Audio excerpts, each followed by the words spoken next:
capacidad de personificar las cosas inanimadas, como en darle voz a algo que no la tiene, en darle inteligencia a algo que no la tiene, e incluso vestirse o moverse a algo que no lo hace.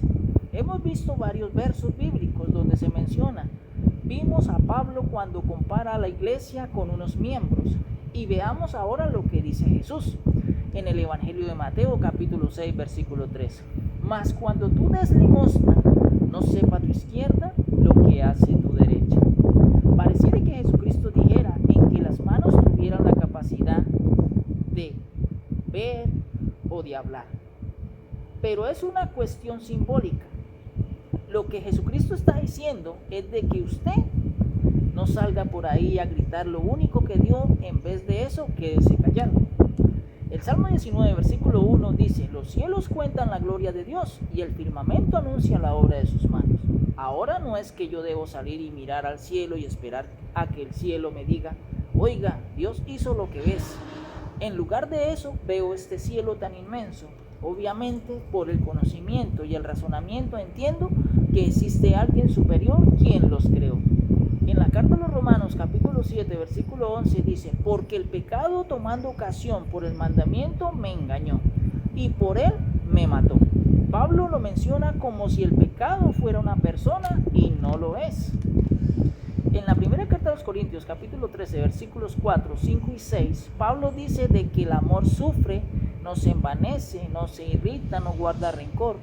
Obviamente no está hablando del amor, sino está hablando de cada persona. Si yo tengo amor, obviamente el amor me capacita para hacer estas cosas. Somos nosotros si tenemos el amor de Dios. Números capítulo 16 versículo 32 dice: la tierra abrió su boca y los tragó. ¿Acaso será que la tierra tiene boca y la tierra come? No, sencillamente es parte de esta cuestión. Lucas capítulo 19 versículo 40 dice: os digo que si estos callaran, las piedras clamarían. Habacuc capítulo 2 versículo 11: porque la piedra clamará desde el muro y la tabla del enmaderado le responderá. Otro texto, Ezequiel capítulo 6 versículo 3: los montes tienen la capacidad de oír. Isaías dice en el capítulo 14 versículo 8: aún los cipreses se regocijaron a causa de ti, y los cedros del Líbano diciendo. Otro texto, Isaías capítulo 24 versículo 23: la luna se avergüenza y que el sol se confunde. Y en la carta a los Romanos capítulo 5 versículo 14: no obstante reinó la muerte, dice de que es un rey y que tiene un reino. Esas cosas están allí porque se personifican gramaticalmente en la retórica de un idioma, en los principios gramaticales de un idioma. Aunque usted y muchos digan de que no es así, el Espíritu Santo, sin ser una persona, dentro de la estructura gramatical, dentro de la retórica y dentro de los principios gramaticales de un idioma, también el Espíritu Santo se personifica sin ser una persona. Sigue el mismo proceso gramatical de las cosas anteriores que hemos visto. Por eso, en la Biblia, el Espíritu Santo no es una persona, pero siguiendo la gramática del hebreo y griego, el Espíritu Santo se personifica.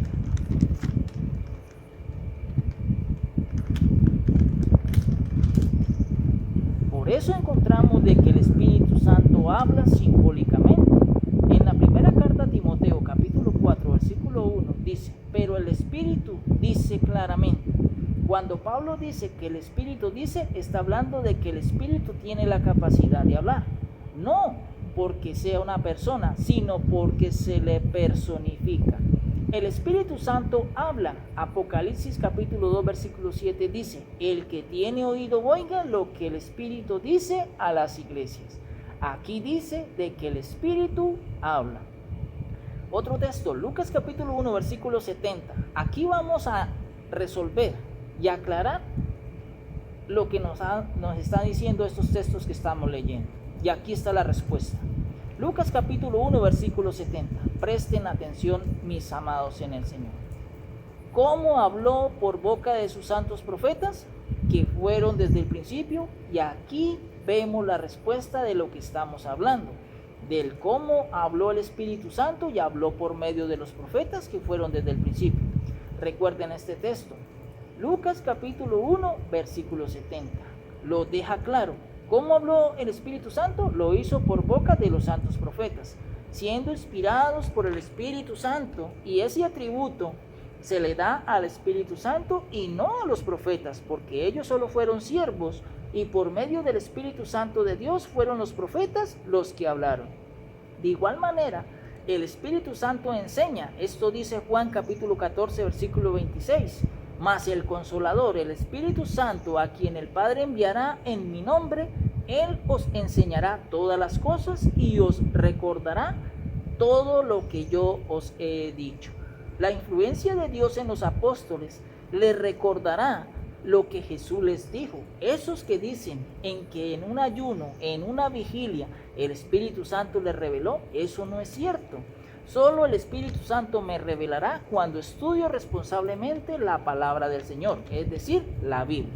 Porque así como lo dice en la segunda carta a Timoteo, capítulo 3, versículo 16, dice, porque toda la Escritura es inspirada por Dios y útil para enseñar, para redarguir, para corregir, para instruir en justicia. Y el versículo 17 sigue diciendo, a fin de que el hombre de Dios sea perfecto, enteramente preparado para toda buena obra. Al igual que el Espíritu Santo enseña y redarguye, también la palabra de Dios lo hace. Al igual que el Espíritu Santo corrige e instruye, también la palabra de Dios lo hace. Porque el Espíritu Santo hace todas esas cosas, pero por medio de la palabra de Dios. El Espíritu Santo no es una persona. Quizás usted haya escuchado en que el Espíritu Santo se entristece. Y eso lo vemos en la carta a los Efesios, capítulo 4, versículo 30. Dice, y no contristéis al Espíritu Santo de Dios, con el cual fuisteis sellados para el día de la redención. Contristéis significa entristecerse. ¿Y cómo dice de que el Espíritu Santo se entristece? Dice en que es una persona, y no es así.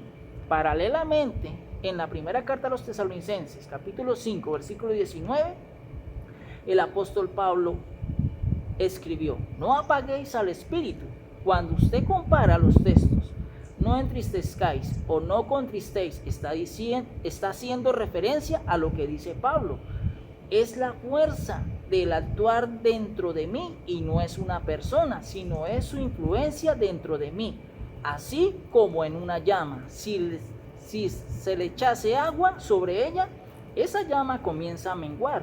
Y si yo no la avivo y si no le pongo más leña, pues esa llama se va a extinguir.